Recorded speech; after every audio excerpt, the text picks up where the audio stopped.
Hacer cine es una apuesta por la cultura, por la historia, por el entretenimiento, pero también es una industria cuando ha alcanzado desarrollo. En nuestro país hay una nueva generación de creadores de películas que concretan sus proyectos, aunque eso signifique nadar contracorriente.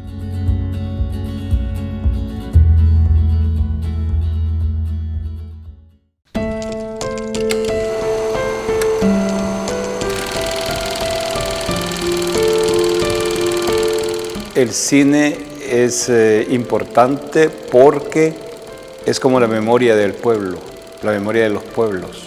Cuando necesitamos hacer cine para que nuestra memoria quede para las futuras generaciones y para las presentes también. Es algo muy hermoso, no sé, como ser humano poder transmitir, digamos, una visión, ¿no? Y ver que toda esa idea que tenía yo aquí en la mente, que esa idea la gente la vea luego reflejada en una gran pantalla, creo que es algo muy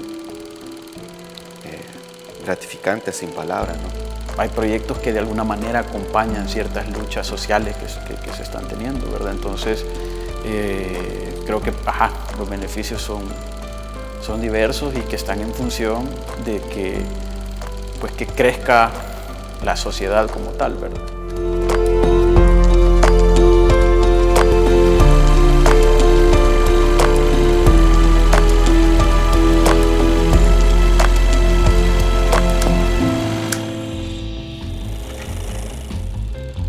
El cine es una investigación sobre nuestras vidas, sobre lo que somos, sobre nuestras responsabilidades si las hay, sobre lo que estamos buscando.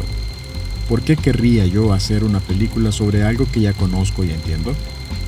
John Cassavetes.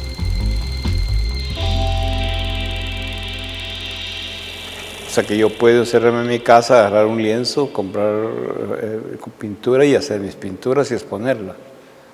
En el cine es más complejo, porque necesita un equipo técnico, necesito personas preparadas, bueno, muchos elementos que tienen que coincidir para hacer el cine.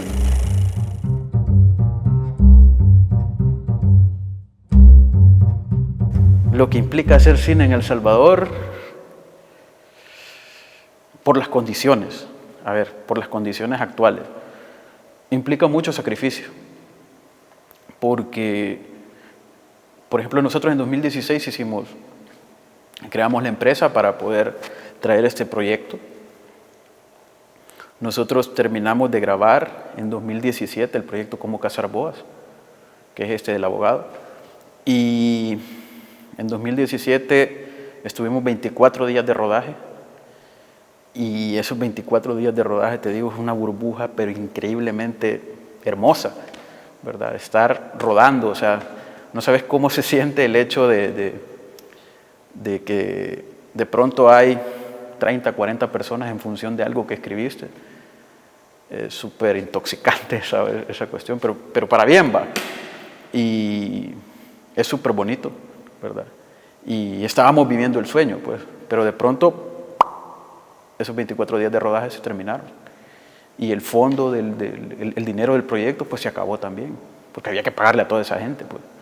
Entonces de pronto fue como bienvenido a la realidad, va. Se acabó los $75,000 para hacer la película, no has terminado la película, porque el dinero era insuficiente para poder terminar la postproducción de la película. ¿Y ahora qué? El gobierno de El Salvador se prepara para este próximo 16 de enero para conmemorar el aniversario de los acuerdos de paz. He sacrificado mucho, he sacrificado mi carrera, he sacrificado relaciones, he sacrificado amistades, he sacrificado dinero, he sacrificado quizás una vida más cómoda. Quizás a veces la gente, no sé, tiene como esta visión, ¿no?, del cine en Estados Unidos, de que todo es lujo, ¿no? Pero en Estados Unidos todo es lujo, incluso las labores, las personas que laboran en actividades cotidianas, ¿no?, siempre tienen como esa imagen del lujo, ¿no?, y se compran lo más caro y todo. Entonces es como esa imagen de Estados Unidos que todo es lujo, ¿no? Y es como hacer cine en El Salvador implica hacer un trabajo como cualquier otro, ¿no? En el sentido de que se trabaja incluso más horas, el pago no es, digamos, no es mucho, pero pues te ayuda por lo menos a sobrevivir, a pagar tu renta, tu comida, digamos, porque pues al final la mayoría del dinero va para el proyecto, no para la película, pero eso no implica arriesgarse. Una película es, o debería ser, como la música. Debe ser una progresión de ánimos y sentimientos. El tema viene detrás de la emoción, el sentido después. Stanley Kubrick.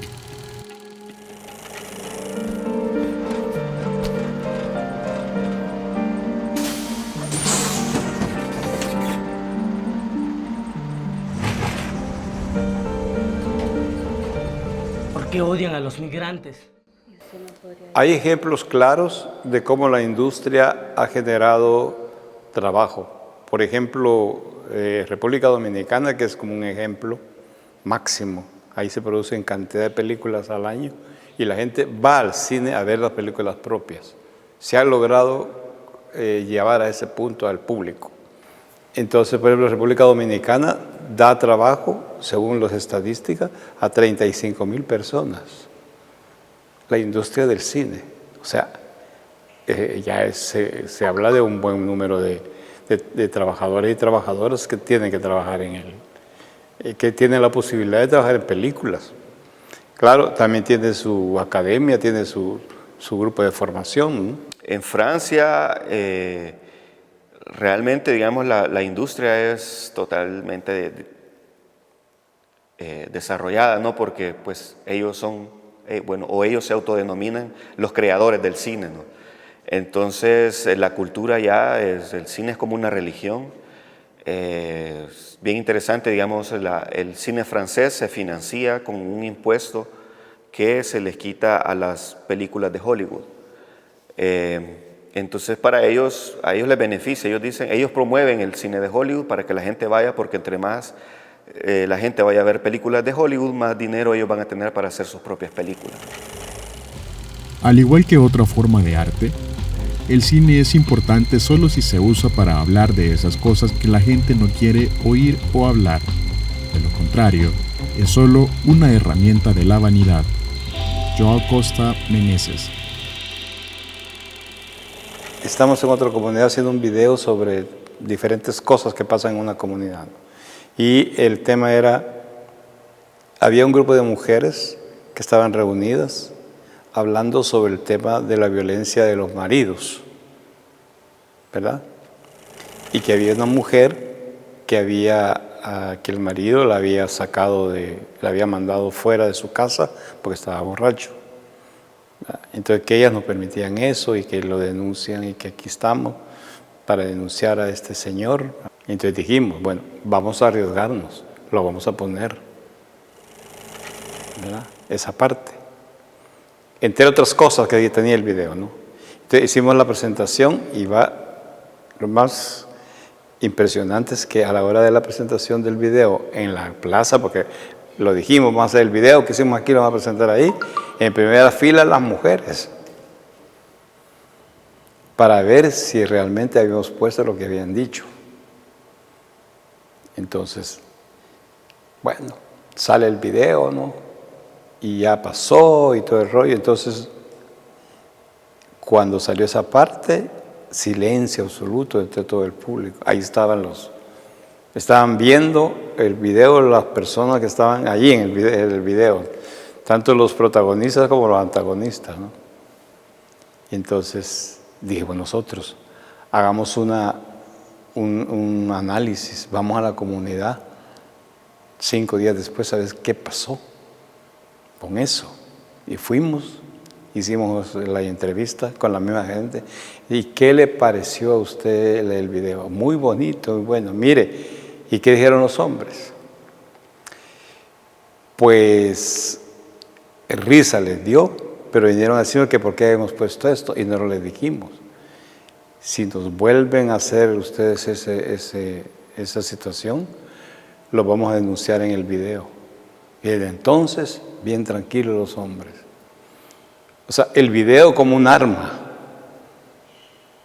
¿Ya? Entonces dio resultado. Entonces son ejemplos sencillos. Y de todo eso que te estoy diciendo, tengo las evidencias. Existe la entrevista, existe el video y existe la entrevista después de lo que dijo las mujeres. Es una demostración para qué sirve el video popular, ¿verdad? A nivel de grandes producciones, digamos, producciones ya más impresionantes, es lo mismo. O sea, hace reflexión. Ahora más que nunca, necesitamos hablar entre nosotros, escucharnos y entender cómo vemos el mundo. Y el cine es el mejor medio para hacerlo. Martín Escocerse. Digamos, he visto un poco cómo el cine salvadoreño ha ido evolucionando y uno va viendo temáticas que son recurrentes y creo que a pesar de eso es muy diverso. Creo que las temáticas que recurren siempre es como la violencia, ¿no? Hombre, maneja tranquilo, lleva gente. Dame la cartera. ¡Solta el arma! El Salvador está bien ligado a la violencia. Es algo que incluso uno a veces trata de disimular, pero al final siempre sale resaltando.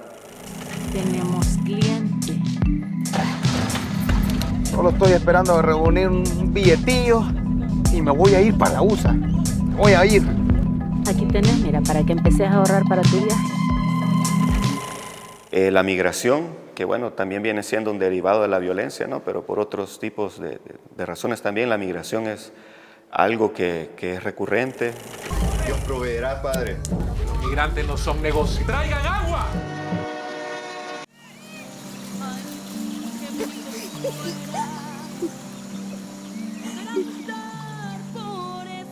Necesitamos contar nuestras historias desde nuestro punto de vista, porque no es lo mismo que alguien venga y haga mi historia y la cuente, a que yo la cuente como yo la veo, como yo la siento.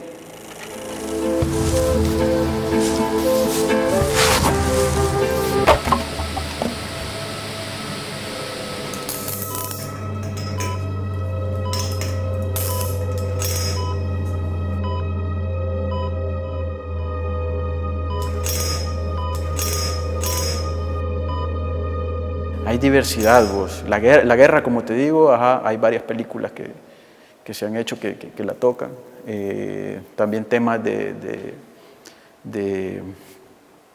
¿cómo se llama? De migración, desplazamiento forzado. Y un tema que quizás es como también, que quizás es por el momento, el contexto que estamos viviendo, que es el descubrir nuestra propia identidad como salvadoreños, ¿verdad? Entonces también es algo que se ha estado moviendo mucho en las películas salvadoreñas actuales, ¿verdad? Pero también tenemos temas como nuestros escritores que han escrito cosas interesantes, ¿verdad? Todos los escritores de años pasados, de épocas pasadas, que han tenido muy buena producción, pero no se ha hecho nada. No se ha hecho películas de ello y valdría la pena hacerlas. Es imposible hacer una buena película sin una cámara que sea como un ojo en el corazón de un poeta. Orson Welles. Mi consejo es que hay que hacer las cosas, ¿no? Porque hay cierto momento muy decisivo que es entre la idea y hacer, ¿no? Y siempre tenemos buenas ideas y siempre estamos pensando y estamos prolongando el momento de que voy a filmar y que voy a filmar.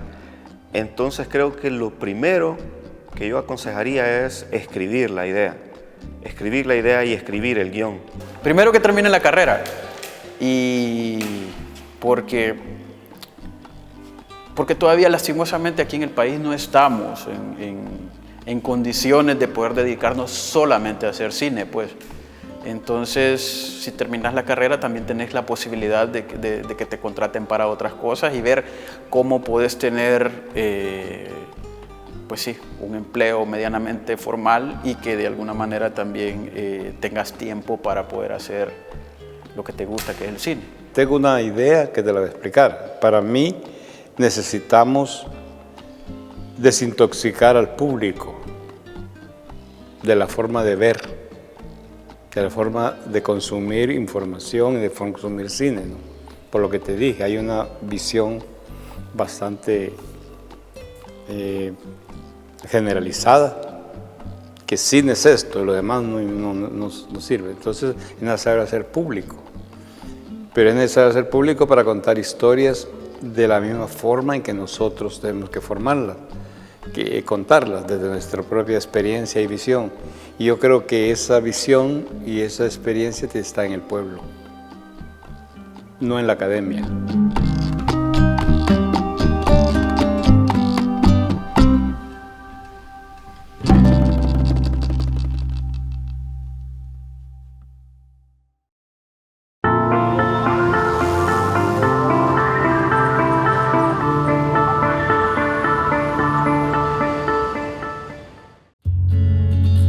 A continuación, el editorial. A pesar que las organizaciones de víctimas a causa del conflicto armado y las organizaciones que las acompañan han solicitado en reiteradas ocasiones a la Comisión de Justicia y Derechos Humanos de la Asamblea Legislativa que garantice una ley de justicia transicional que tenga a las víctimas en el centro y tome en cuenta sus necesidades y el daño que se les ha causado, y se retome como documento base el anteproyecto de ley presentado en octubre del año 2021, recientemente trascendió la noticia que estaría lista para aprobación una ley de justicia transicional que a todas luces incumple los 5 pilares que debe tener la justicia transicional. La propuesta promete compensaciones monetarias, pero la justicia, la verdad, la reparación integral, las garantías de no repetición y la memoria histórica quedarán severamente recortadas. Los archivos militares estarán protegidos de cualquier revisión e investigación judicial, y la institución encargada de dar seguimiento a las medidas de reparación no solo tendrá mayoría gubernamental, sino que los ministerios de Seguridad y Defensa participarán en la misma. Es decir, los militares tendrán voz y voto para decidir a qué víctimas reparar, convirtiéndose así en juez y parte. Dada la total resistencia del ejército a reconocer públicamente los crímenes del pasado, solo cabe esperar que sus representantes no tengan ninguna simpatía por la justicia y la verdad. La Comisión de la Verdad estableció en su momento que aproximadamente el 85% de las graves violaciones a los derechos humanos cometidos durante la guerra fueron responsabilidad de la Fuerza Armada. En este sentido, blindar los archivos militares no solo impedirá conocer la verdad, sino que niega la justicia más elemental.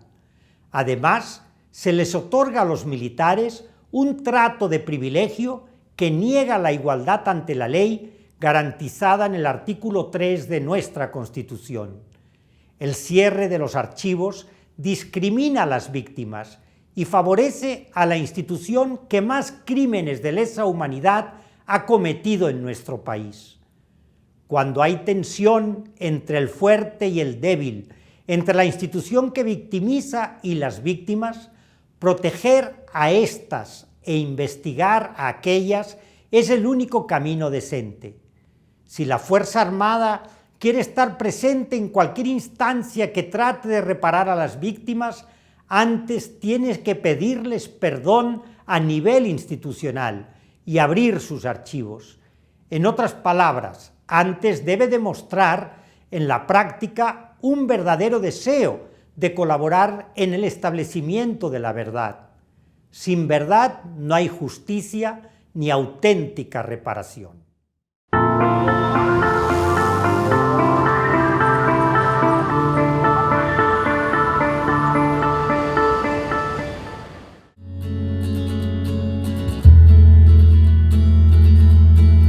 La sección de la entrevista en el siguiente segmento de Miradas.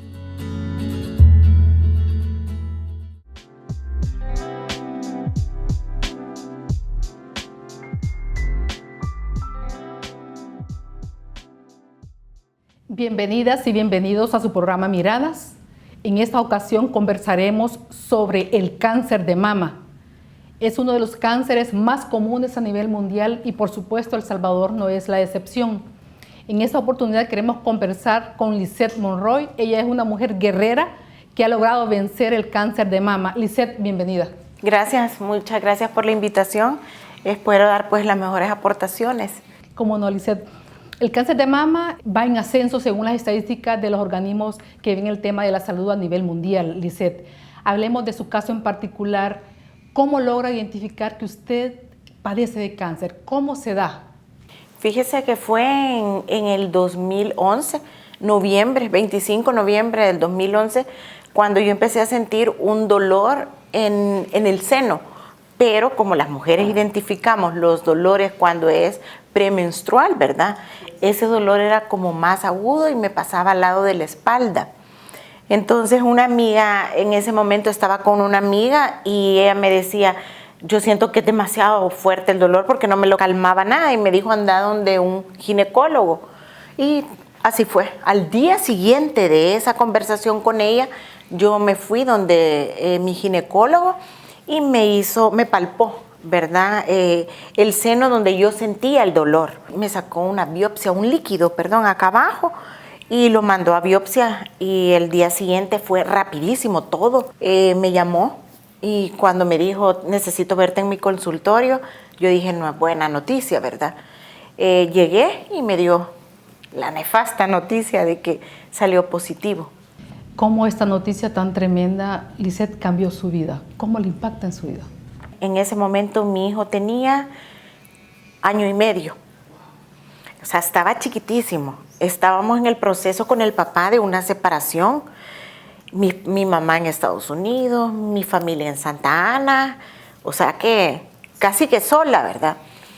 Entonces, sinceramente, en el momento fue un impacto enorme en mi vida, porque he sido una mujer tan sana toda mi vida y me veía sola prácticamente, ¿verdad? Inmediatamente pues le llamé a mi mamá y ella toda la vida ha sido mi apoyo total, y no se lo esperaba y me dijo, ni modo, se dio y hay que luchar con esto, ¿verdad? Entonces empezamos el proceso. Yo me recuerdo que en un momento yo le dije a ella, no, yo hasta aquí me voy a quedar. Y me dice, yo tengo una hija guerrera que ha sido luchona desde siempre, tenés un niño por quien vivir, por quien luchar y salir adelante. Yo me puedo hacer cargo de él, pero nunca va a ser igual. Una mamá es insustituible. Esas palabras me llenaron un montón como de fuerza, ¿verdad? Y dije yo, adelante. Cuando vi que el proceso era duro, que tenía que iniciar quimioterapias, que me hablaban de una mastectomía, que la mastectomía es la extracción total del seno. Era que me tenían que operar. Y yo decía, Dios mío, va a ser doloroso para mí eso. Pero me aferré tanto a Dios y se lo puse todo en manos de Dios y seguí adelante. Un tratamiento contra el cáncer, ¿qué implicaciones tiene? Es decir, más allá de la quimioterapia, ¿qué otros aspectos entran en juego, sobre todo con el tema del cuidado, autocuidado, la salud misma? Mire, como algo bien decisivo es la parte emocional, el impacto emocional. Desde ahí empieza todo. Se le derrumba el mundo, se le viene todo abajo, planes, de todo, ¿verdad?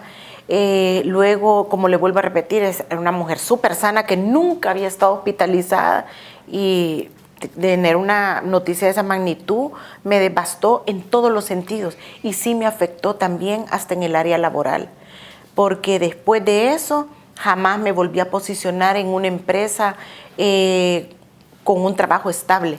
Desde entonces hasta la fecha he tenido trabajos que solo son por proyectos. Lisette, los médicos recomiendan hacerse la mamografía cuando uno ya llega a los 40 años de edad. ¿Qué edad tenía usted cuando le detectan el cáncer? Y le pregunto esto porque hay jovencitas que a temprana edad de 20, 22 años se les detecta cáncer. Es decir, ¿cómo lograr identificar que se da una alerta y que hay que hacerlo tempranamente, el chequeo médico?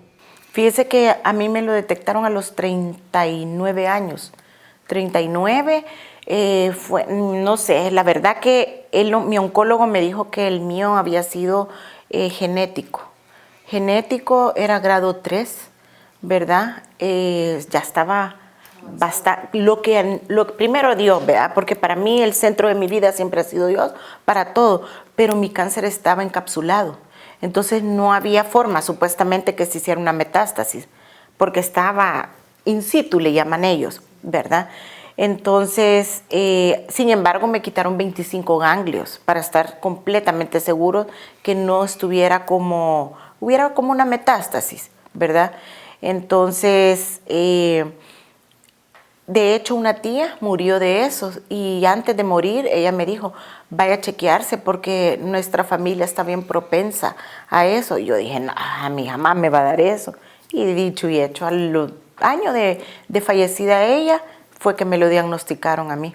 ¿Significa que usted nunca se había hecho una mamografía? Nunca, jamás. Y jamás me pensaba, nunca pensé en hacérmela, sinceramente. Era una mujer tan sana, ni siquiera, solo gripe me daba, entonces nunca se me ocurrió. Pero yo le digo hoy que yo ya pasé por una situación de estas, le recomiendo a todo el mundo, de verdad, a todas las mujeres, que si se lo haga una mamografía o una ultra, están las dos. Además de la parte genética, que entiendo es la que estaba presente en su familia, ¿qué otros factores pueden contribuir, Lisette, a que el cáncer pueda ir desarrollándose, sobre todo? Porque todos tenemos células cancerígenas, pero no a todos se nos desarrollan, ¿verdad? Así es. ¿Qué otros factores, por ejemplo, como la alimentación o el sedentarismo, pueden ser factores que detonan? Fíjese que yo le preguntaba a mi oncólogo, mire, ¿por qué? Y por qué también el índice de cáncer, si usted se fija, hoy en día ha crecido así, pero como el mar sube horriblemente, ¿verdad? Y él me decía de que la alimentación es bien clave en esto. La parte emocional es otro incidente que usted tiene que cuidar mucho, a nivelar como su estrés, sus preocupaciones, sus emociones. Las dos cosas van bien tomadas de la mano. Desgraciadamente ahora todos los alimentos que consumimos tienen altos índices de hormonas y eso es bien determinante para esta enfermedad.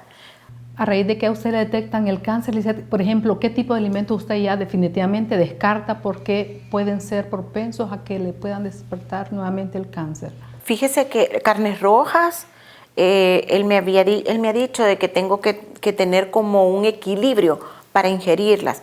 El pollo, a veces el pollo, usted ve los grandes pollos, pero les inyectan hormonas, los embutidos, todo eso como que incide.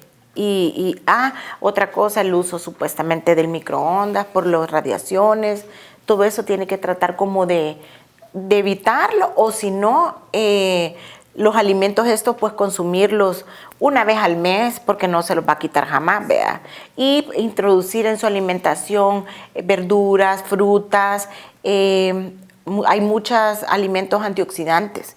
Yo como, digamos, fresa, kiwi, hay muchos alimentos que le ayudan a uno para eso, y yo creo que el éxito de que yo esté así como estoy, primero Dios, como le vuelvo a repetir, y luego que he tratado de seguir como todas las indicaciones del oncólogo desde un principio.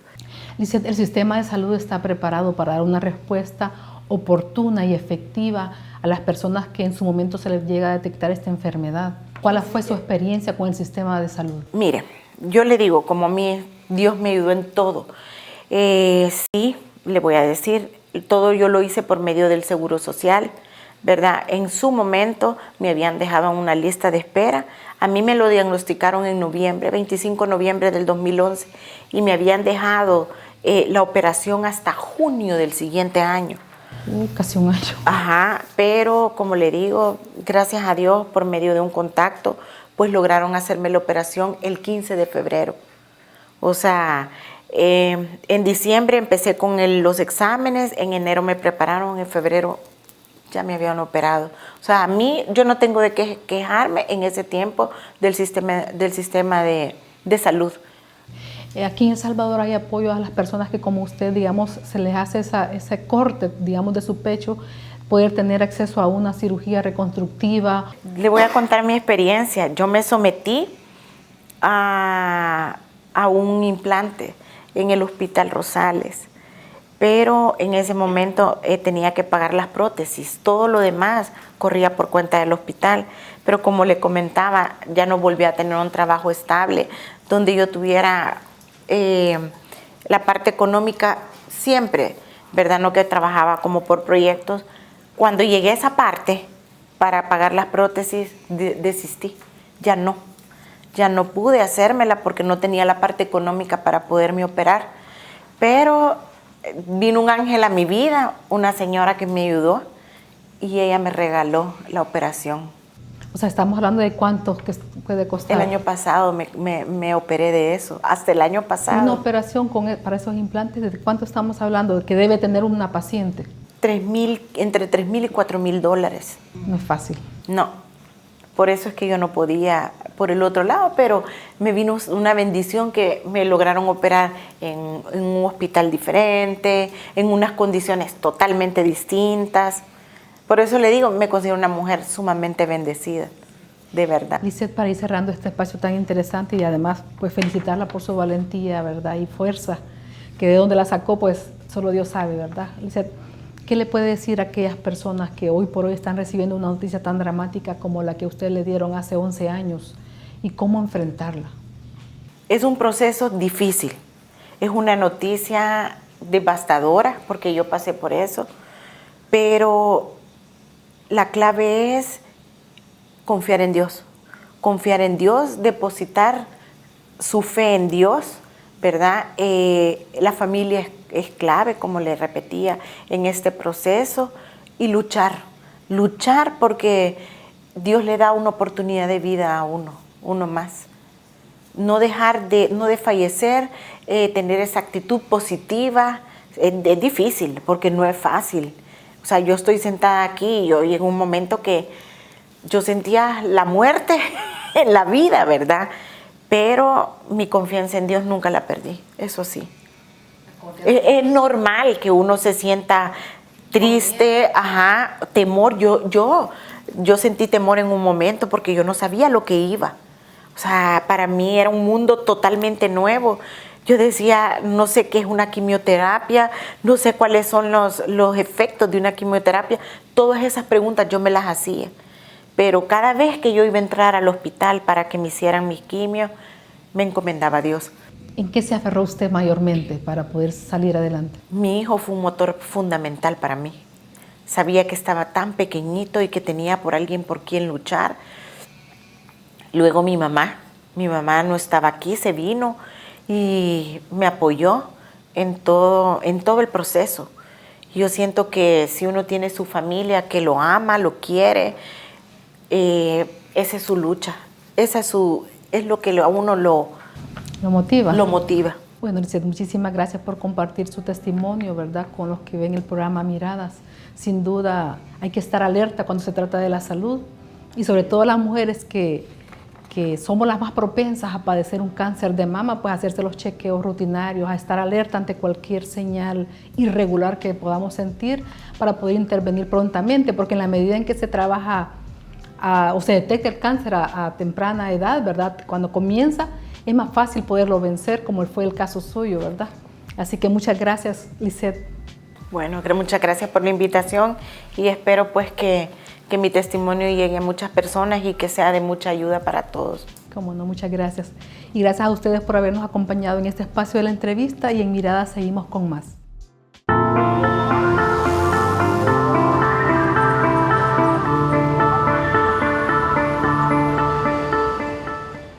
Comer sano es muy caro. No me gustan las verduras. No tengo tiempo para cocinar. Estas y muchas frases más las escuchamos día a día. Pero ¿qué pensarías si te digo que comer saludable te previene muchísimas enfermedades? Hoy hablaremos sobre esos alimentos saludables y las cantidades que debemos comer.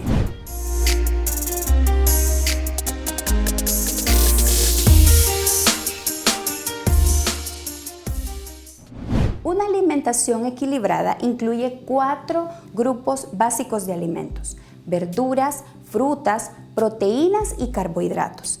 Estos deben incluirse en cada una de las comidas. Iniciaremos hablando de las verduras y frutas. En ellas encontramos fibra, vitaminas y un contenido muy especial de agua. Lo mejor siempre es buscar alimentos de temporada, ya que son accesibles, fáciles de conseguir, baratos y sobre todo los encontramos en todo el año. Así lo puedes incluir en el día a día. Entre las verduras podemos mencionar pepino, tomate, lechuga, pipianes, pitos, ejotes, ayote, brócoli, espinaca, cilantro, perejil, cebolla, coliflor, entre otras. Y de las anteriores, la porción es de 1 taza en crudo o media taza cocido. Más fácil, el tamaño del puño. En las frutas podemos mencionar 1 taza de papaya, sandía o melón, un mango o naranja o mandarina del tamaño del puño, 5 jocotes grandes o 7 pequeños, entre otras. Mi recomendación es que siempre busques el verde en tu plato y tu primer bocado sea eso. Así te ayudarás a sentir saciedad más rápido. Ahora hablemos de las proteínas. Estas pueden ser de origen vegetal o animal. Entre las proteínas vegetales tenemos los frijoles de diferentes colores, lentejas, garbanzos, semillas de marañón, maní, almendras, pepitoria, pistacho, entre otros. En las proteínas de origen animal se incluyen diferentes alimentos como las carnes, lácteos, pescado y mariscos. La mejor forma de controlar la cantidad de proteína que comemos es con la palma de la mano, es decir, ese es el tamaño de la porción que debes consumir de los diferentes tipos de carne. Para calcular la cantidad que debes consumir de quesos, lo puedes medir con el tamaño de tu pulgar. El grupo de las harinas o carbohidratos incluyen los alimentos ricos en almidones, como el arroz, papa, plátano, pastas, yuca o elote. La porción que debes consumir es de media taza de alimento cocido. Recuerda, somos lo que comemos.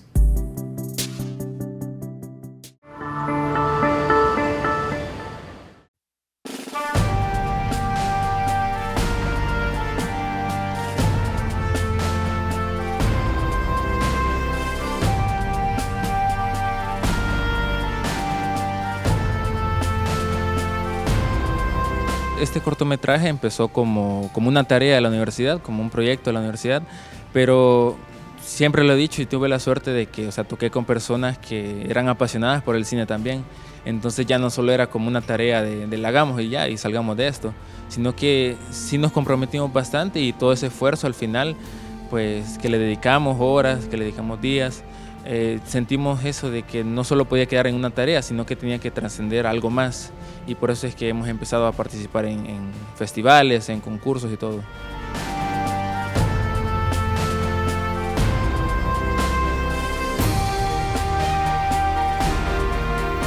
Bueno, el mayor reto siempre va a ser el empezar, porque sabemos que aquí en el país pues es de a poco que hemos ido como creando esa cultura del cine, y entonces pues el empezar es como que es por cuenta de nosotros, que tenemos que hacer los esfuerzos, que nosotros tenemos que siempre ver de alguna forma cómo mejorar nuestra forma de grabar y hacer nuestras cosas. Entonces, en resumen, sí te diría que lo más difícil siempre va a ser el empezar, el tener una idea y el cómo proyectarlo ante los demás con los recursos que tengamos o con las ideas que trabajemos.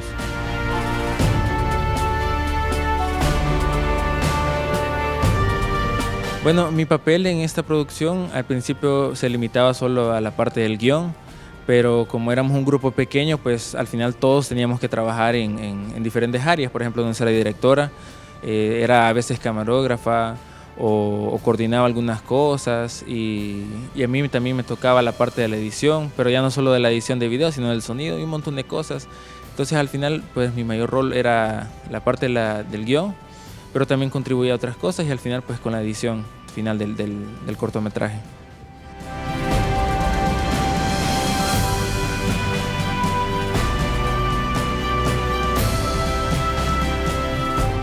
No, pues súper orgulloso, pues, porque al final han sido meses de los que hemos llevado trabajando, y al final el que ustedes y todas las personas vean este trabajo, o sea, nos entienden así como qué bien que pudo hacer algo más que simplemente una tarea. Entonces, no, orgullosos nosotros y de lo que hicimos, y siempre es un placer el poder compartirlo con los demás.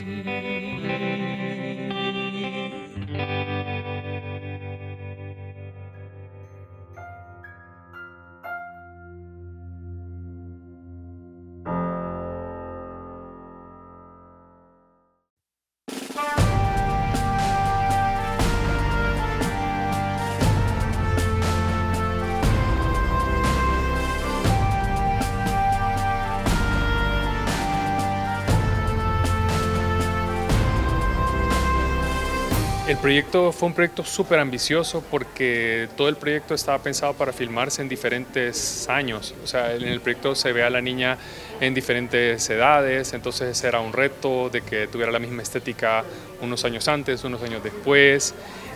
Luego todo el proyecto está rodado en plano secuencia, es decir que todo el proyecto son escenas que no cortan, sino que son escenas completas sin que la cámara corte. Y para la niña chiquita pues era súper difícil, incluso para los actores. Era bien difícil, para todo el mundo era súper difícil, pero valió la pena, tenemos el resultado, estamos como bien contentos, es una historia bien diferente, creo yo. Una persona que me dio la idea de la historia hace casi 9 años, más o menos, me dio esta idea, y cuando me dio la idea de la historia, me dijo, sería bueno hacer un corto así, yo inmediatamente me puse a escribirlo y ahora ya lo estamos viendo. Casi 10 años después. Pues la verdad, yo empecé esa producción cuando tenía 5 años, creo. Y pues la verdad que yo no me acuerdo mucho de eso porque estaba muy chiquita, pero me acuerdo que sí fue una gran experiencia. Fue muy interesante poder grabar un cortometraje, aprenderme todos los guiones y todo eso. Pero la verdad es que está súper chivo grabar un cortometraje y todo.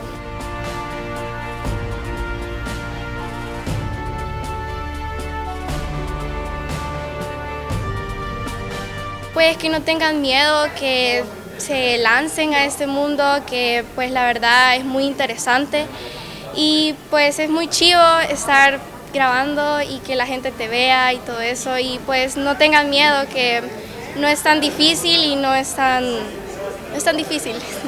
Yo lo que les diría a esas personas que definitivamente si quieren hacer cine simplemente tienen que comenzar a hacerlo, o sea, no es necesario saber de cine, lo que es importante es saber qué historia quiere uno contar y contarla. Escribir una historia, filmarla, quizá con ayuda de amigos, con ayuda de colegas, compañeros, hacerla como uno pueda y uno va a ir aprendiendo en el camino cómo ir saliendo adelante. Poco a poco también, ahora no está muy desarrollado el cine en El Salvador, pero ya se están desarrollando, ya estamos viendo largometrajes, entonces poco a poco el gremio de cineastas estamos creciendo, entonces yo lo que sí esperaría es que en algún momento quizá el gobierno también se pueda acoplar a ese movimiento para que todos vayamos a vernos beneficiados. Pero yo les digo a la gente, anímense a contar su historia.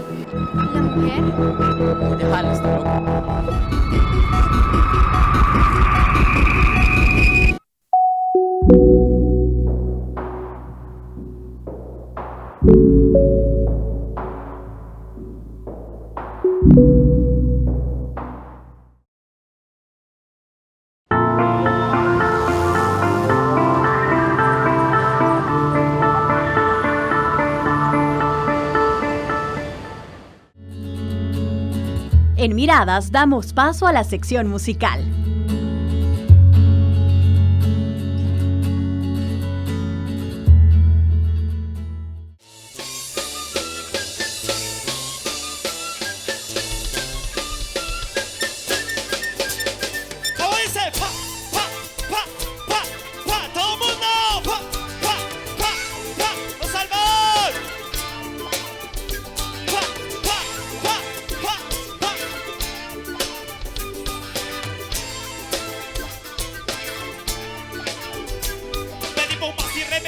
Más revolucionarios, más luchadores, más engachimados. Venimos más alegres, más artistas, más cantantes, con garganta en mano, polaridades.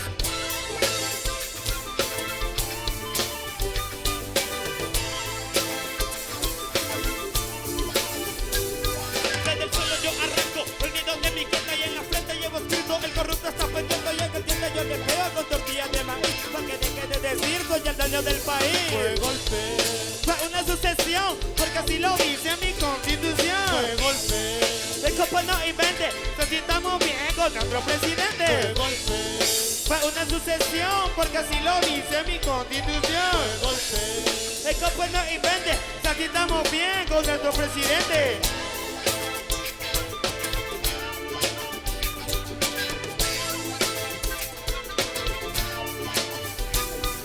Agarren los machetes y las palas de trabajo. Con poesía y con guitarra vamos a darle para abajo. Con pintura y con graffiti vamos a darle para abajo. Con sonido y con saliva vamos a darle para abajo. Fue una sucesión porque así lo dice mi constitución. El copo no invente, que así estamos bien con nuestro presidente. Fue una sucesión porque así lo dice mi constitución. El copo no invente, que así estamos bien con nuestro presidente.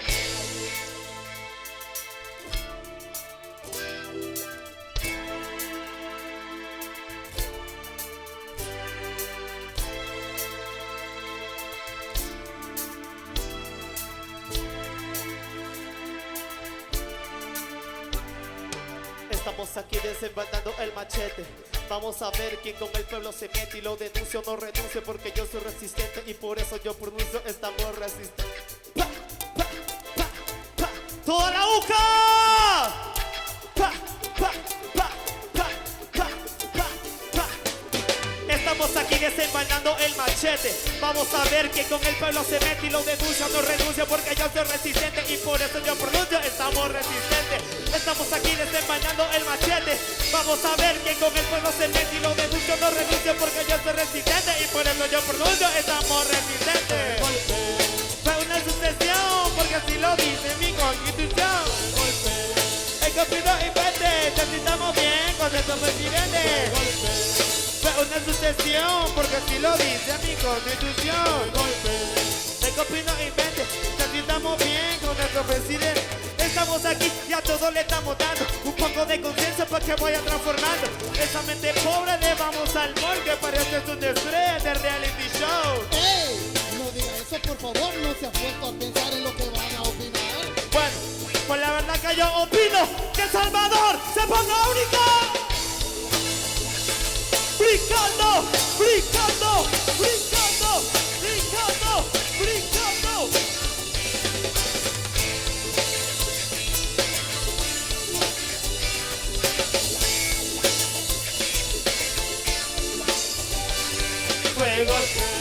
Fue una sucesión porque así lo dice mi constitución. El copito invente, necesitamos bien con nuestro presidente.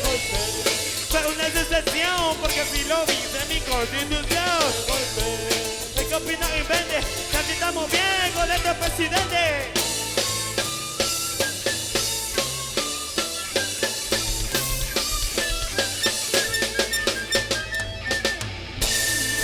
¡Salvador! ¡Que viva Lucas! ¡Que viva Centroamérica, la patria grande!